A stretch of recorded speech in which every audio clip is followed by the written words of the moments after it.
Desperate MILFs 4-pack, books 1 through 4, MILF Breeding Erotica.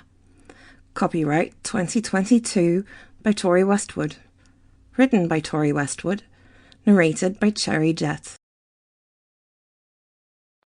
A Close Shave, Desperate MILFs 1. I'd been cutting people's hair for years now.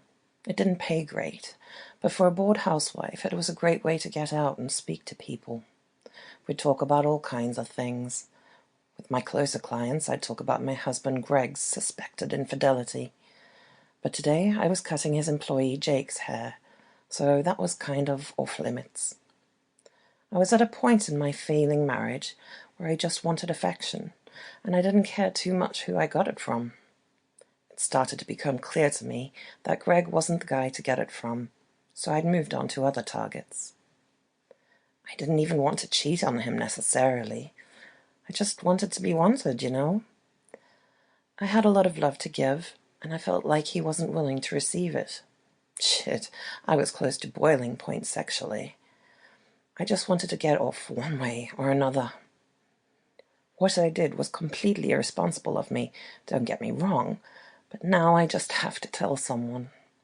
I'm just trying to make you understand the position I'd got myself in. I can't erase or excuse what I did, but at least let me try to justify it. Jake was 19 at the time, and I knew just how guys his age thought and acted.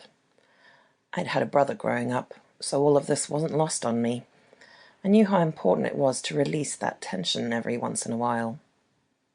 Jake was due his haircut, and I'd set out a chair in the kitchen to give him his usual trim. He came over straight from my husband's work, and he looked a little flustered on arrival. Maybe something was on his mind. "You okay?" I asked, showing him the chair.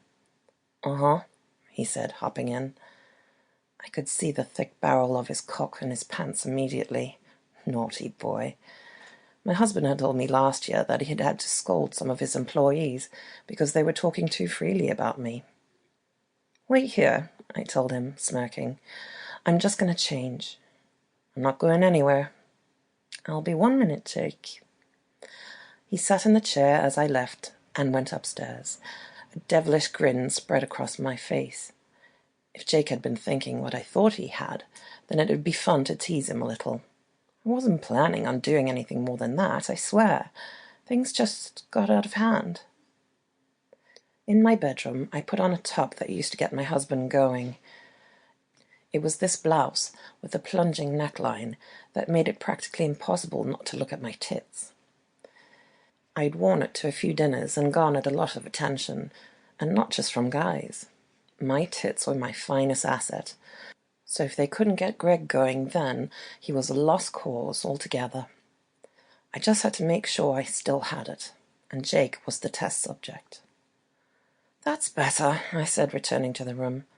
I watched him do a double take immediately, and then avert his gaze. "Jeez, Mrs. Rutherford," he hushed. "What?" "Nothing." Jake looked down at his phone, and I moved behind him to put the haircloth over his head. I fastened it on and smoothed it over his shoulders, looking down past my cleavage into the back of his neck. He was a good-looking kid. "You want it like normal?" I asked. "Please," Jake said. Apart from the initial reaction, I didn't get much of a peep from Jake, even when I was resting my big tits on his shoulder as I shaved around his ears. He just swiped away on his phone, ignoring me just like his boss had started to. At 46, I wondered if anyone found me attractive anymore at all. I began to snip at him quickly, impatient to finish his haircut now that my change of dress hadn't had the desired effect. I don't really know what I was expecting, in all honesty. It's not like he was going to blurt out, "Nice tits, Miss Rutherford," and then wait for his haircut. When it came time to do the front of his hair, though, his demeanor changed drastically. I moved around in front of him, giving him only one place to look.